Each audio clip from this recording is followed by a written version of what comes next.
Welcome back to the series in which I swatch the entire range of M-Gram. This is episode 4 and we have these lovely colors. In this episode we're going to be looking at the Pyrrole Red, the Cadmium Red, Cadmium Red Deep, Quinacridone Rose and the Alizarin Crimson. We start off with the Pyrrole Red, and this is definitely an intense red, and I would say that this is also a nice middle red, a medium red kind of color. It's not too pinky, it's not too orangey, but it's definitely on the cool side of the red rather than the warm side. But you don't see too much pinkiness here like we did with the Napsol Red. Let me get that for you. This is the Napsol Red. You see this is a little bit more pink than the Pyrrole Red. In the mass tone and in the middle tone, it's a gorgeous spot on middle red. In the mass tone, there is definitely some texture happening. It's very subtle, and if you want to take a look at these in high details, then I put up high-res scans of all my test sheets over on Patreon, which is patreon.com/Oto Kano. It has 1, 2, 3, and then the 3 and 4 kind of melts together and comes down here with some cauliflowering, and there's barely any 5, so it's definitely a wild color with a big value drop off here. So if you want to get an even gradation, then you're just gonna have to work a little bit harder and a little bit careful about your amount of water that you have on your brush as well. It is classified as semi-transparent, and I would agree with that. It is classified as staining. I would agree with that. It's a good glazer because it's pretty transparent. It's semi-transparent, so you can see the layer below, and because it's staining, it doesn't lift easily, so you get nice even glazes where you can see the different layers. It is high tinting strength. It's not very high, it's just high tinting strength, and you get these intense colors, but not as intense as the Napsol Red that we've seen in the previous episode. Then we have the Cadmium Red, and this is when I first start seeing a lot of ridging. Now this is obviously cauliflowering, whereas this texture that's happening here I would say is ridging. I know it's a term that isn't technical or defined or anything yet. I am trying to work it out as I see them, and you will definitely see a better example of ridging later on, especially in the next episode. Keep an eye out for the permanent Alizarin Crimson, but I would say that this is more ridging, this is more cauliflowering. It is a granulating color, and you definitely see the granulation here. It's nice to have a granulating classified color that you see the granulation. Heavily granulating color. I actually would say that it's more granulating than most other brands, so if you are looking for that different texture in Cadmium Red, then M-Gram will be a great option for you. Nice matte even color in the mass tone. And then we have 1, 2, 3 and 4 stages with lots of texture, granulating and ridging and cauliflowering happening. So it's definitely going to be a wild time if you choose to paint with this color, which it might be something you're looking for. It is classified as opaque, and I would definitely agree with that. Classified as non-staining, it is not. It's definitely staining. It's pretty bad at the glazing because it's opaque and it lifts quite easily. So you can see here and here is lighter than the middle bit.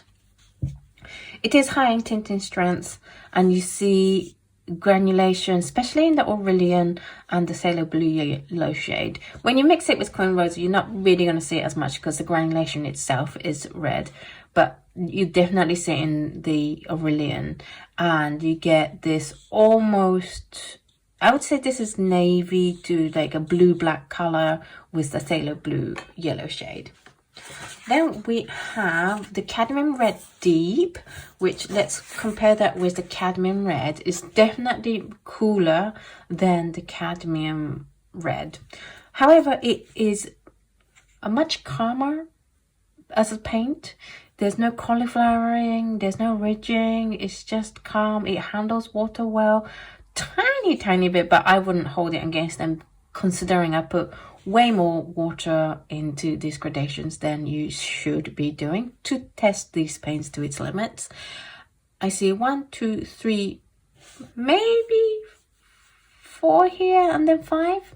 But you can see it's definitely much more controlled, easier to paint with colors. So if you don't mind which hue you go for between Cadmium Red and Cadmium Red Deep, but you're a little bit uncomfortable with how wild this is, or you're still learning to control your water amount, then I would pick the Cadmium Red Deep because it's going to be a calmer experience for you. And if you want a wilder time, go for the Cadmium Red. It is classified as opaque, and I would agree with that. It's classified as non-staining. It definitely stains. It's at least the same as staining. And again, it's a bad glazer. Granulating opaque colors don't tend to be good glazers to begin with. I would definitely stick to the Pyrrole Reds for that.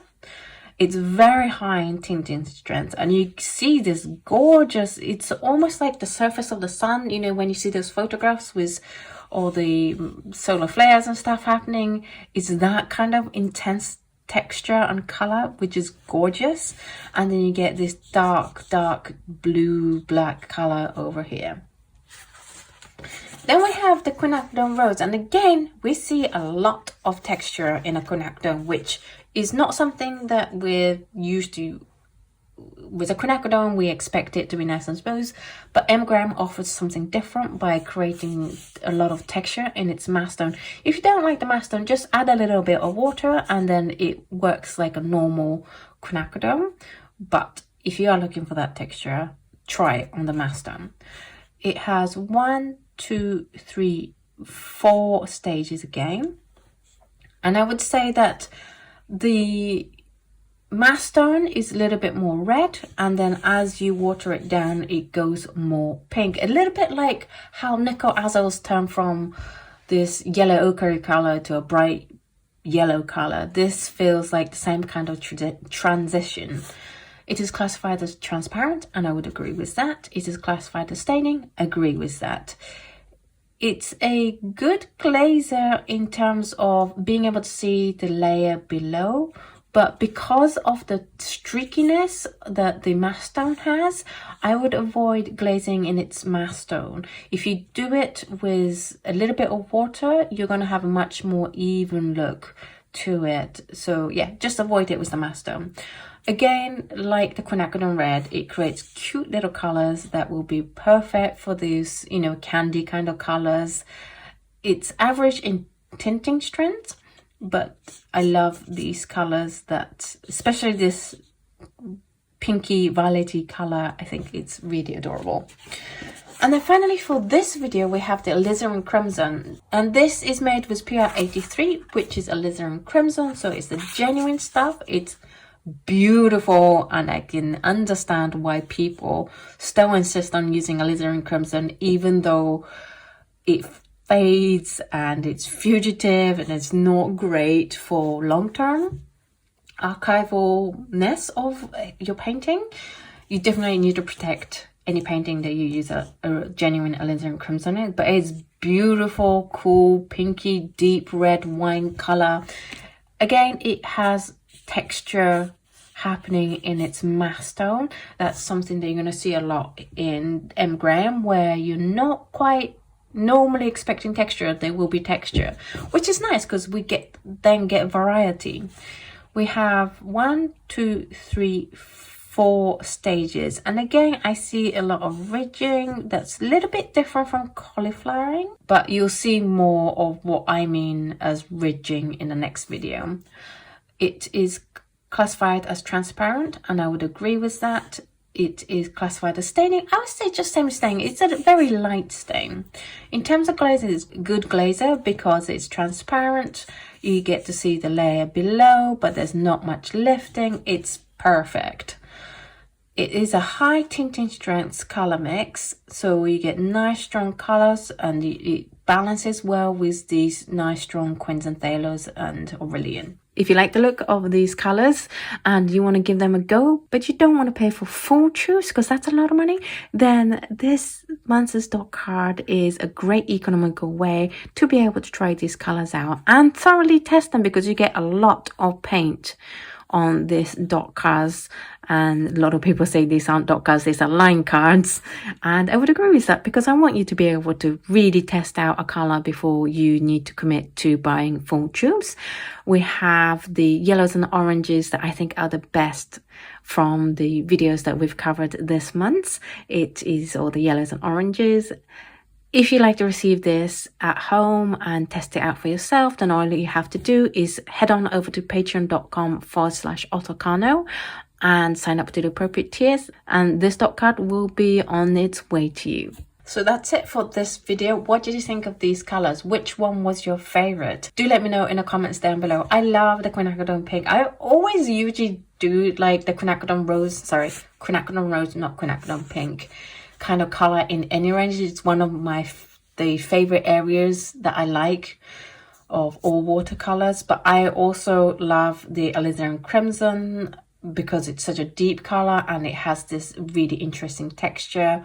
I also love the Pyrrole Red. I think if I were to recommend a medium red to you, then a Pyrrole Red will be a great choice for you because it's so intense and well performing, good at glazing, that kind of thing, and high tinting strengths. Because I have a lot of high tinting strengths color in my palette, that will be a lovely color to go for. Thank you so much for watching this episode. In the next episode we are going to be going more towards the violet kind of colors. Do look forward to that episode.